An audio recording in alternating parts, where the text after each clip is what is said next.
So it's a real pleasure to welcome our two presenters today, Ms.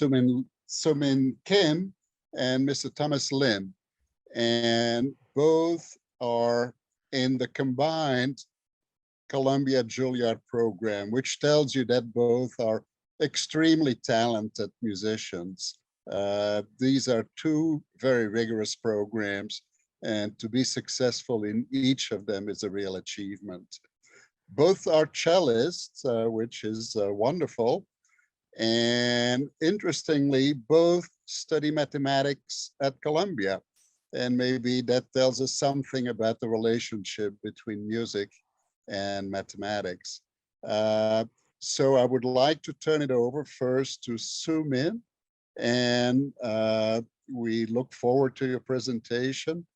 Please tell us a little bit about yourself and what you will play for us. I also want to acknowledge Magdalena Sternbashevska's help in organizing this. Without Magdalena, we would not have these programs. So thank you so much for helping us with this program. Hi, my name is Soomin, and thank you for this opportunity. I am a freshman currently at Columbia Juilliard, and I study with Richard Aaron. And I will be playing Elgar Cello Concerto, first movement and third movement today.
Is there any questions? Thank you very much, Soomin. That was absolutely wonderful. Yes, can we ask you a few questions? Would you mind answer? And let me start and ask you, why did you select this particular piece by Elgar to perform today? This concerto is one of the most well-known and classic piece of the repertoire, and I wanted to bring this to this opportunity to just play, because I also, although this is such a standardized piece, I haven't played this piece before at all, so I thought it would be a wonderful chance for me to perform. What does it inspire in you when you play this piece? So this was actually written during the aftermath of the First World War. So I think about like when it turns from minor to major, I try to think about like reminiscences from my past, like happy memories, and then I try to take consideration of like, I try to picture the aftermath of the war and how buildings and places would seem empty or shattered or broken. So I try to convey that emotion through my playing as well. Definitely a very strong melancholic type atmosphere in the play, and really, really wonderful. Anybody else have questions? Please feel free to ask Soomin. I find myself wondering what it's like to play with a piano transcription rather than an orchestra. What do you miss with the piano back there instead of a full orchestra? I guess some things that is lost in that transcription is that like the timbres and the types of different instruments, like piano is trying to replicate all the different types of instruments in the orchestra, right? Flute, oboe, strings. So I try to keep that in mind, and also just, I think I have to use more imagination when I play with the piano. Thank you. Any other questions? I should just probably add that Soomin is here taking on a huge responsibility to step in the shoes of many, many great performers who have played this concerto over the years. Probably one of the more notable recordings of it being by Jacqueline du Pré. I don't know, Soomin, you're probably familiar with it. There's also a beautiful, very touching movie that I'm going to send you the link to. It's called Hilary and Jackie. It's about the life of Jacqueline du Pré and her sister. You know, Jacqueline du Pré was married to Daniel Barenboim, who some of you may know as a conductor pianist. He was also, together with Professor Edward Said of Columbia, a co-founder of the West Eastern Divan Orchestra, gathering musicians from Israel and Palestine together in one ensemble. So it's many, many layers of interesting, history told through music. And this particular concerto really plays the title role, one could almost say. It's, the music is stunning, and you can hear it throughout the movie. So I'm going to send you a link, a Wikipedia link to this film. Beautiful jobs. We should ask Thomas to step forward, and I think we will conclude with both of you playing together, right? Thomas, why don't you come forward and maybe say a few words about yourself and tell us what you plan to play. Sure. My name is Thomas Lim. I'm a student at Columbia Juilliard as well, studying math, computer science, and cello. My teacher at Juilliard is Derek Atkins, and today the piece I'm going to be playing is Schubert's Arpeggione Sonata. I noticed that the program notes didn't make it onto the program, so I'm pasting them in the chat right here for people to take a look. Yep, it came up. There's a couple more lines, sorry. Let me see. Okay, for some reason this is not pasted. Don't worry about it. So maybe we'll grab it later. Yeah, but I'll quickly just talk about the piece. Yes. The piece was written for an instrument called the arpeggione, which was um, kind of a novelty instrument back in the 1700s. Um, and it was kind of like a guitar, but a bowed guitar. So that means it had like six strings, just like a guitar, and it was fretted. And that's pretty unlike the cello. And this was a piece that Schubert wrote with great sensitivity to this new um, instrument that has a very unique timbre and a very unique technical set as well. Um, but the popularity of the instrument really quickly died out, and um, with it, kind of this piece was not played for quite a while until the 1900s, where it was transcribed for a bunch of instruments, um, strings, woodwinds, brass, but most often it's played on viola or cello, because I think the range and um, the timbres are just most similar to the original arpeggione. Um, this piece, though, is one of my favorite pieces because I think it has so many different characters, and it's very it evokes like a very uh, charming but also multifaceted uh, sense of character that I think comes out in a lot of Schubert songs or other pieces that Schubert wrote. And I think it's very classic Schubert, this piece. And I think yeah, it's just full of a lot of emotions and a lot of characters. And I think it's really fun to listen to and to play. So I'm very glad to be presenting this, and thank you again for the opportunity. Thank you very much.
Thank you, Thomas. That was excellent.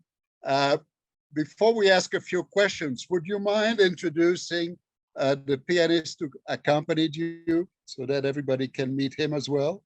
Yeah, sure. This is Luis. Luis is a pianist here at Juilliard, and he's super busy, and we're really lucky to have him play. He plays for a lot of the cellists here at Juilliard, so Nice to meet you. yeah. Oh. Thank you very much, Louis. Thank you. That was great. Okay, so maybe we can open up to questions, and let me start off. I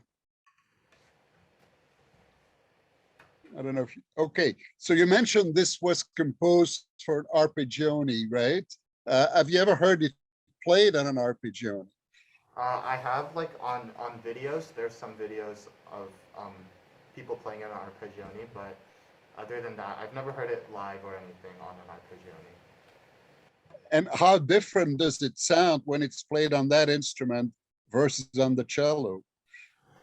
It definitely does sound a lot different. I think it has a very different sound in that it's a little bit, I think it's a little more nasally, and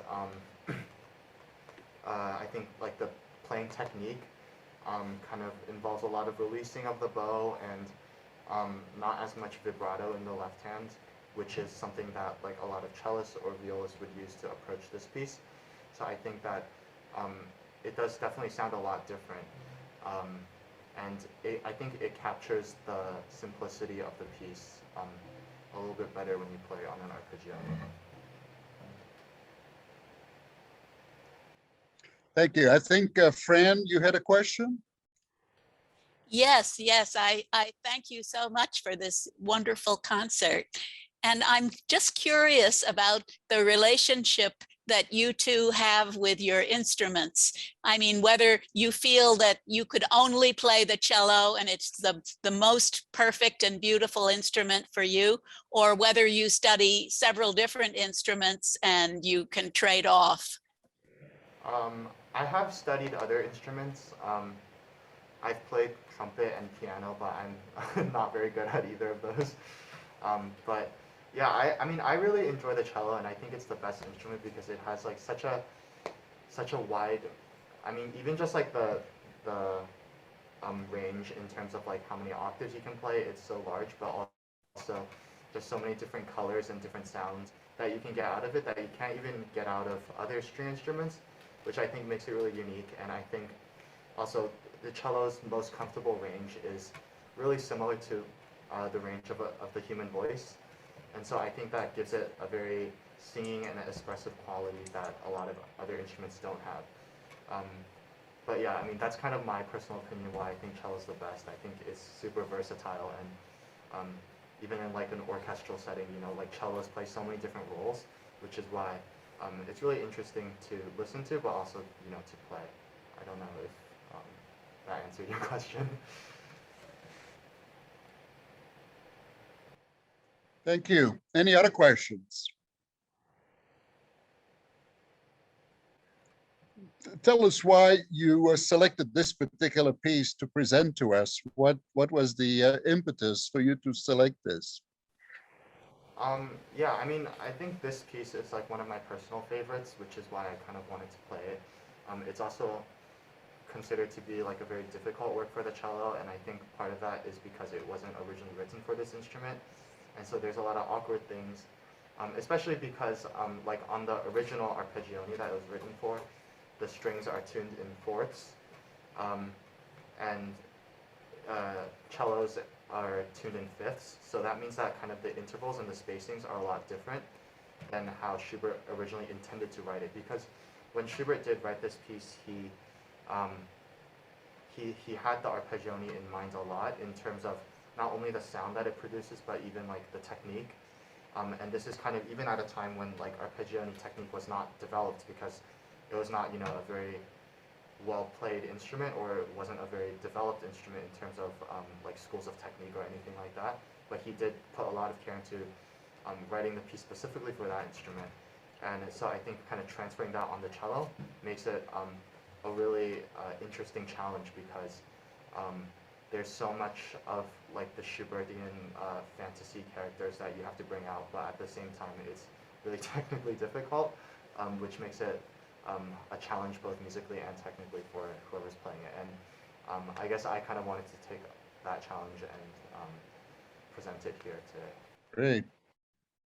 Well, I think you succeeded taking on the challenge, so thank you. Now, I think you were planning to play another piece together with Soomin, is that correct?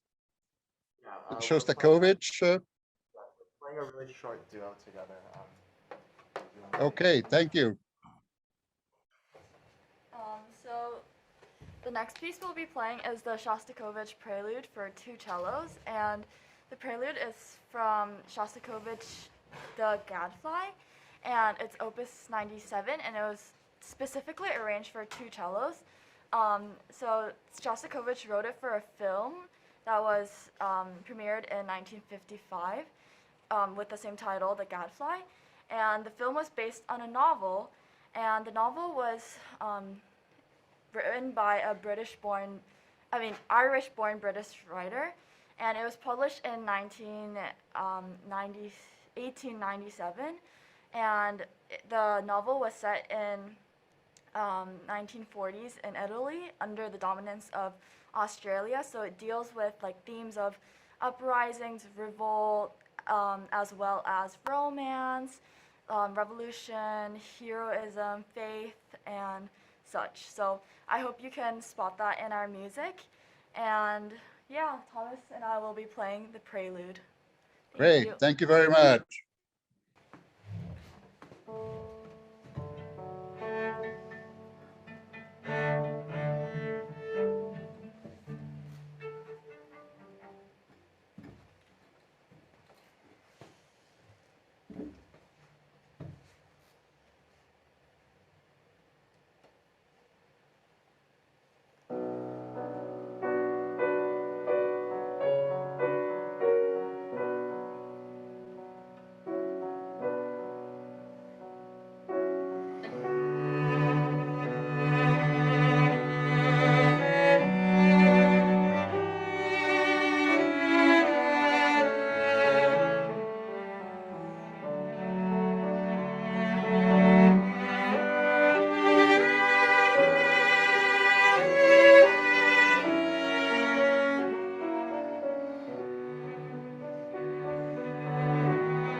Thank you. That concludes our performance. Thank you so much. That was beautiful. Any other questions for our 2 performers today? I'm wondering if the performers could describe their instruments. Sorry, could you say that one more time? I'm interested to know what your instruments are. They have a really gorgeous tone, at least so far as my sound system is able to register it. Sure. I play on a cello made by a contemporary American luthier named Garvalia. It was made in, I think, 2015. I think I was actually the first person to play on this instrument. And my bow is, I think, from the 18th century, from the House of Dodd in England. Yeah. When you say you were the first player to play on the instrument, is it yours or it's just an instrument you use from time to time? Yeah. Oh no, this instrument is mine, yeah, I got it directly from the person who made it, right after he made it. So yeah. Mine is also a modern cello, and it was made in 2008. And this was actually passed down for me from my brother, because my brother also played the cello in high school. So we got it directly after she made this instrument. Oh, it's my maker is Michelle Ashley, and it's from Boston. Great. So that's wonderful. We have brilliant young musicians and brilliant young luthiers as well. It kind of makes up for the state of the world in a way. Okay, well, we want to thank you and wish you a lot of success in your studies. I think, Thomas, you're graduating this year from Columbia, is that correct? I am, yeah. But then you stay on at Juilliard for another 2 years, right? Yes. Are you obtaining a master's at Juilliard? Is that what you're doing? Yes, beginning from next Okay. And do you plan to play professionally, or do you will you use your computer science background, you think? I'm not sure yet. We'll see what happens in 2 years. Yeah. And you, Soomin, you're a freshman, is that correct? Yes, I'm an undergrad freshman, and I'm just studying with Richard Aaron through the Juilliard Columbia program. Well, we wish you a lot of success. I'm sure it will come to you. Thank you so much for spending time with us. We really appreciated it. Take care. Thank you very for much. having Take us. care, everybody.